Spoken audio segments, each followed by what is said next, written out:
Yo tout le monde, c'est Dazo, j'espère que vous allez bien. Bienvenue dans cette nouvelle vidéo. Je pense que comme moi, vous avez déjà vécu cette situation. Travaillant en développeur, chacun d'entre nous doit s'occuper d'une partie, front, back, base de données. Chacun fait un peu sa part de son côté. Et à un moment donné, tu as besoin potentiellement que l'autre te présente son travail, te donne son truc pour pouvoir continuer un peu ce que tu as à faire. Le problème, c'est que au moment où tu essaies de lancer ça ne fonctionne pas sur ta machine. Et t'as l'autre qui a dit que moi tout fonctionne chez moi, aucun problème, hein. Pourquoi ça marche pas. Et bien qu'on a tous déjà un peu sorti cette excuse avec plus ou moins de mauvaise foi, on va pas se le cacher. Et bien cela met en avant un besoin quand même assez réel.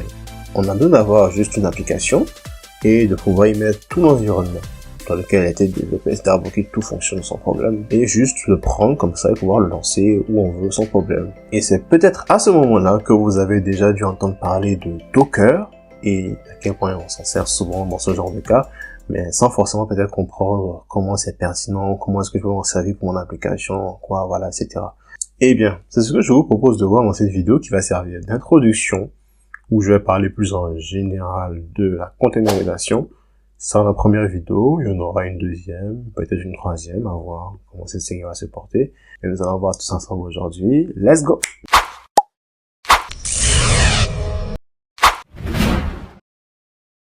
Conteneur, containerisation, c'est quoi tous ces termes et de quoi ils parlent en fait? Je comprends rien.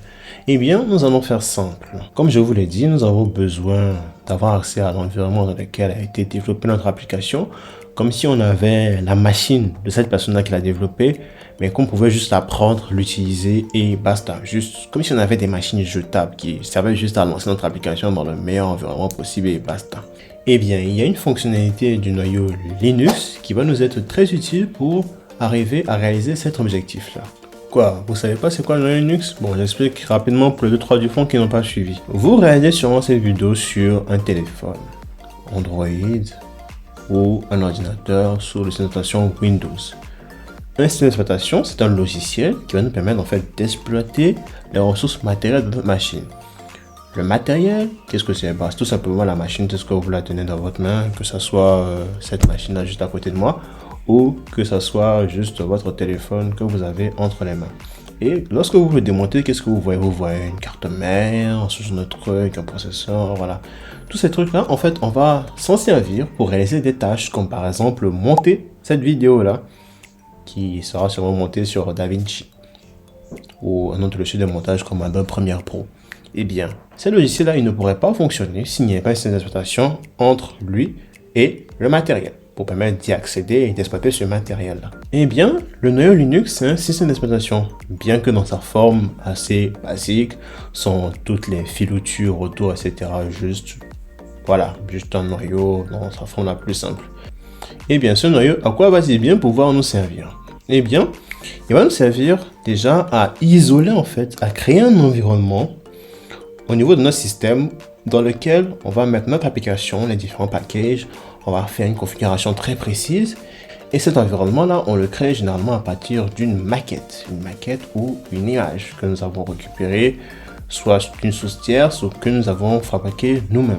Et en créant cet environnement-là, qu'on pourra ensuite lancer, eh bien nous avons fait un conteneur. Et ce conteneur, on va y accorder des ressources de notre machine pour pouvoir lancer juste ce dont on a besoin pour l'application. Donc pour récapituler, nous avons notre maquette avec laquelle nous allons pouvoir créer un conteneur, un environnement dans lequel on va pouvoir fonctionner notre application sans problème. Et que nous pouvons lancer comme ça d'un claquement de doigts un peu n'importe où.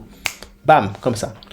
Et bien pour ceux qui n'ont pas encore réalisé la puissance de cet outil, imaginez par exemple que vous avez votre application déployée via un conteneur et les gens peuvent y accéder, ils tapent le nom du site, ils y accèdent, ils font les petits travaux, etc. Et d'un coup, vous remarquez que la chose est plus importante que d'habitude, plus de personnes veulent accéder à votre application, réaliser leur travail, etc. Sauf que votre application, en fait, elle n'est pas prévue pour gérer autant de personnes à la fois.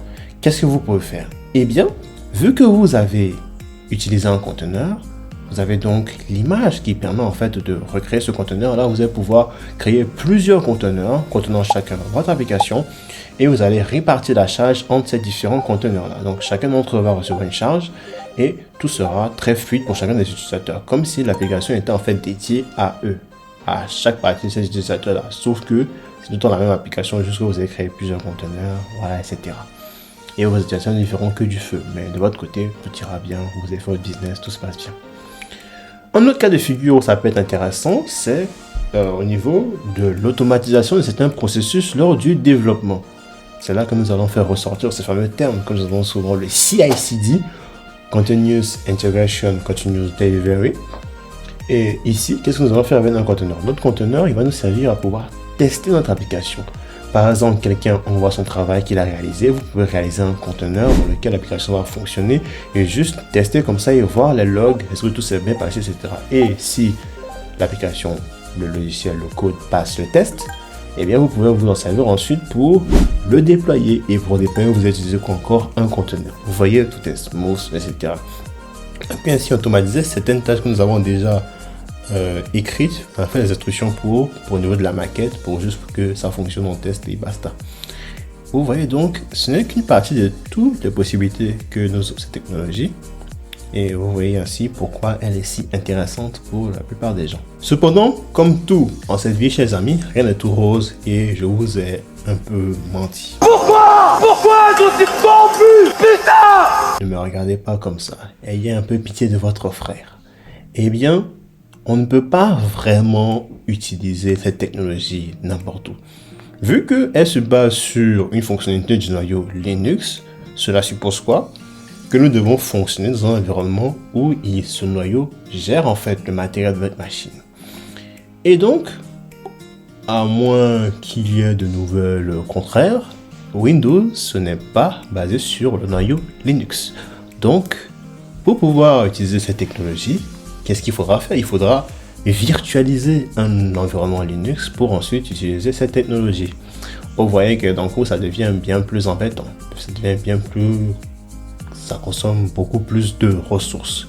C'est pour cela que ceux qui ont besoin d'installer Docker, vu que c'est Docker utilise la technologie de la containerisation, vous remarquerez qu'un environnement Linux est installé par défaut. Bien sûr, il utilise la possibilité de faire des conteneurs qui ne se basent pas sur le noyau Linux, bien que c'est bien moins courant, etc.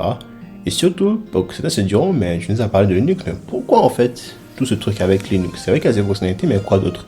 Eh bien, pour ceux qui ne savent pas, Linux c'est une installation qui est open source et gratuit et pas mal utilisé pour sa légèreté, etc., sa praticité. Et c'est utilisé sur plein de serveurs à travers le monde, etc. Même s'il a une très faible part de marché au niveau des ordinateurs personnels, au niveau des serveurs, c'est lui qui domine en grande majorité. Et donc, vu qu'on s'en sert déjà beaucoup pour ça, eh bien, on reste tranquillement dans cet environnement, on fait nos conteneurs et basta. Alors voilà pourquoi, quand on parle de containerisation, on va plus rester sur Linux, vu que c'est de là d'où ça vient. C'est de là que tout vient. Et voilà pourquoi il nous faudra en fait créer cet environnement-là pour pouvoir utiliser ces conteneurs sous Windows. Autre chose à retenir, du fait de leur caractère éphémère, les conteneurs, on ne peut pas y stocker des informations de façon permanente. Donc, au niveau de la configuration, quand on s'en sert, s'il y a des données permanentes à sauvegarder, on configure ça à ce que ça ne soit pas supprimé quand le conteneur va disparaître. Maintenant qu'on a fini d'expliquer tout ça, parlons un peu de Docker. Pourquoi Docker? En effet, ce n'est pas le seul logiciel qui utilise cette technologie pour nous permettre de faire des conteneurs. Eh bien, Docker, il est arrivé sur le marché en offrant une simplicité vraiment intéressante pour la plupart des développeurs et entreprises. Et nous allons voir ça maintenant. Je vais d'ailleurs vous le montrer sur mon écran.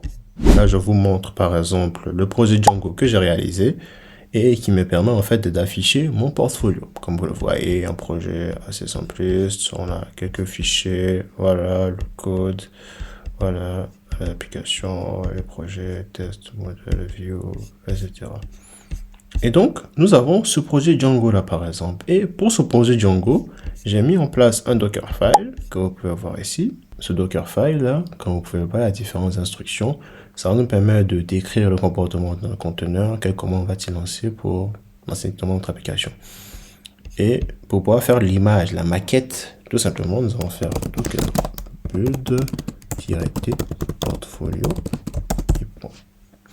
Et comme vous pouvez le voir, il y a un chargement qui se fait, notre image est en train d'être créée. À partir de là, maintenant, nous allons pouvoir lancer notre conteneur avec l'image que nous avons créée. Et pour cela, on va faire docker run-d-p 8100. Ensuite, le nom de notre image, portfolio. Et là, notre truc est lancé. Nous allons venir rapidement sur Comme vous pouvez le voir, nous avons le logiciel de Docker Desktop. Notre conteneur est lancé. Et nous pouvons voir qu'il est lancé sur ce port-là. Et quand nous avons lancé ça, vous pouvez voir que voilà mon portfolio tout à fait lancé et opérationnel. D'ailleurs, pour les petits curieux, ce portfolio est accessible à cette URL ou en description, c'est comme vous le sentez. Et donc, vous l'aurez sûrement remarqué, mais dans ce Dockerfile, il y a une instruction qui est from qui nous permet en fait de dire, ok, je veux importer une image pour me permettre de créer mon image en fait. Donc, on aura une image qui va servir de base. Et cette image-là, je la récupère directement de la bibliothèque que propose Docker, qui permet à n'importe qui de faire son image et de la proposer, sur la marketplace, si on peut l'appeler ainsi. Et donc, chacun a accès à une image, chacun peut donc récupérer une image qui sera utile pour son projet et faire son conteneur. Et vous voyez, c'est tout cela que Docker apporte. Docker apporte déjà ce logiciel bien pratique qui permet de faire notre image et nos conteneurs, mais aussi tout un hub, toute une marketplace pour nous permettre de récupérer des images faites par des entreprises ou faites par des particuliers pour permettre à chacun de pouvoir facilement réaliser son conteneur. Et là, j'ai parlé de Python, mais il existe aussi de quoi faire pour Node.js, etc., tout ce que vous pouvez penser, Go. Et on comprend mieux pourquoi cela reste dans le cœur d'autrui. Parce que non seulement il y a cette simplicité-là, juste quelques commandes, vous tapez quelques instructions, vous avez votre image, votre conteneur prêt à être lancé. Et aussi, vous avez toute cette marketplace-là avec plein d'images dont vous n'avez pas forcément vous en préoccuper. Bien qu'il existe d'autres solutions tout aussi intéressantes comme Podman, que l'on verra d'ailleurs un lien en description pour ceux qui sont intéressés pour voir ce projet, il est très sympathique. Bien, j'espère que ces explications vous auront permis de voir plus clair sur cette histoire de containerisation et Docker, etc. Dans une autre vidéo, j'expliquerai exactement comment vraiment faire un Dockerfile pour un projet et on va peut-être partir sur ce même projet. J'espère que cette vidéo vous aura plu et on se revoit très bientôt pour une nouvelle vidéo. Ciao!